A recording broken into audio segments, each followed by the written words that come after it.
মাটির কয়েকশো ফুট নিচে দুর্ভেদ্য সুড়ঙ্গের অন্ধকারে এতকাল যা সযত্নে লুকিয়ে রাখা হয়েছিল, এবার কি তবে সেটাই দিনের আলো দেখতে যাচ্ছে?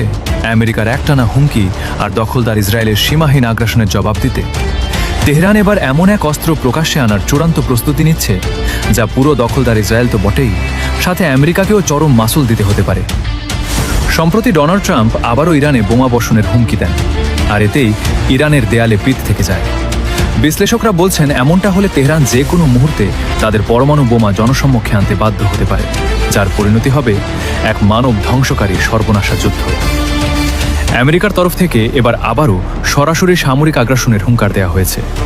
প্রেসিডেন্ট ডোনাল্ড ট্রাম্প অত্যন্ত স্পষ্টভাবে জানিয়ে দিয়েছেন, ইরানের সঙ্গে দীর্ঘমেয়াদী কোনো চুক্তিতে পৌঁছানো সম্ভব না হলে তিনি পুনরায় ভয়াবহ সামরিক হামলা শুরু করবেন।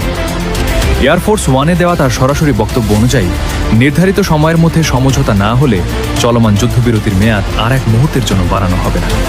উল্টো ইরানের বন্দরগুলোর উপর আরোপিত কঠোর অবরোধ সম্পূর্ণ বহাল থাকবে। ট্রাম্পের ভাষায় অবরোধ চলবে এবং আমেরিকাকে বাধ্য হয়ে আবারও তেহরানের উপর বোমা বর্ষণ শুরু করতে হবে।